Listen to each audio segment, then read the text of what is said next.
Hello student, आपका स्वागत है मेरे इंग्लिश के इस चैनल पर। आज हम लोग करने वाले हैं एक important story for class 12th के लिए।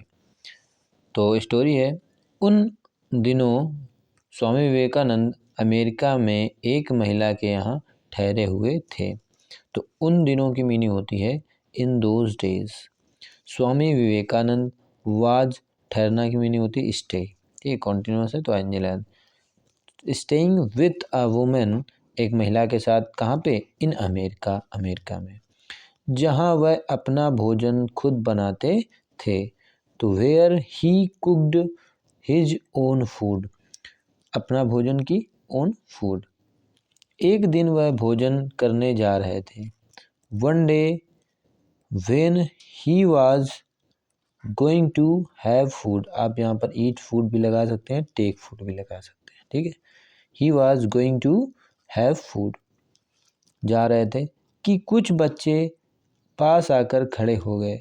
सम, कुछ भूखे बच्चे, तो some hungry childrens came and stood nearby, पास में आकर खड़े हो जाना कि नियर बाई। स्वामी विवेकानंद ने अपनी सारी रोटियां उन बच्चों में बांट दी। तो स्वामी विवेकानंद, बांटना की मीनिंग होती है डिस्ट्रीब्यूट। दी यानी कि पास्ट डेफिनिट टेंस है, तो सेकेंड फॉर्म डिस्ट्रीब्यूटेड।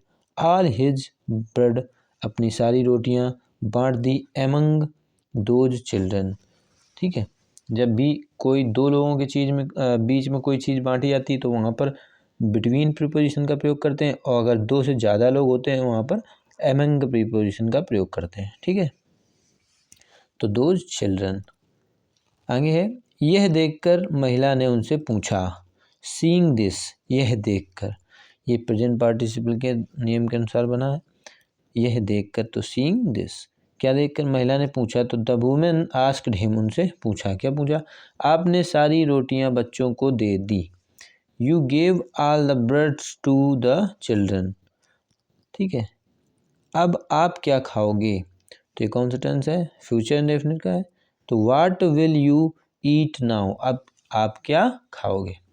उन्होंने मुस्कुराकर जवाब दिया। तो ही रिप्लाइड विथ स्माइल, उन्होंने एक या मुस्कुराहट के साथ एक जवाब दिया। क्या दिया? कि रोटी तो केवल भूख शांत करने वाली चीज़ है। Bread is only a thing of to satisfy hunger, भूख, सेटिस्फाई मतलब भूख को शांत करना या उसको संतोष पहुंचाना।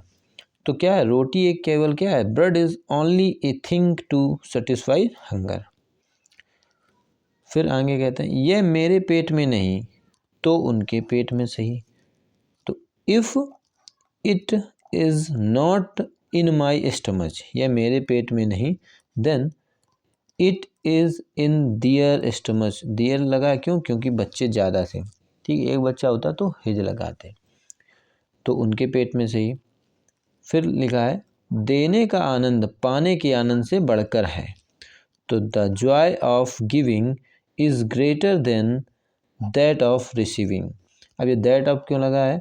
ये आपने डिग्री में पढ़ा होगा कि जब भी एक चीज़ की तुलना दूसरी चीज़ सेम वैसे की जा रही हो, जैसे अंकल के घर की तुलना आपके घर से करी जा रही है, तो हाउस ऑफ अंकल होगा या अंकल्स हाउस होगा। तो जब दोबारा यहाँ पे दैट के बाद लिखते हैं तो यहाँ पर एक वचन होता है तो दैट ऑफ का प्रयोग करते हैं, अगर बहुवचन हो गया तो यहाँ पर दोज ऑफ का प्रयोग करते हैं। ये आपने डिग्री में पढ़ा होगा, तो इसीलिए यहाँ पर दैट ऑफ का प्रयोग हुआ। तो the Joy of giving is greater than, किसकी? देने की प्रसन्नता या आनंद, इज़ ग्रेटर देन, अधिक होता है किससे? पाने के आनंद से। रिसीविंग यानी पाने के आनंद से बढ़कर होता है। Thank you for watching this video, please subscribe my channel. Thank you.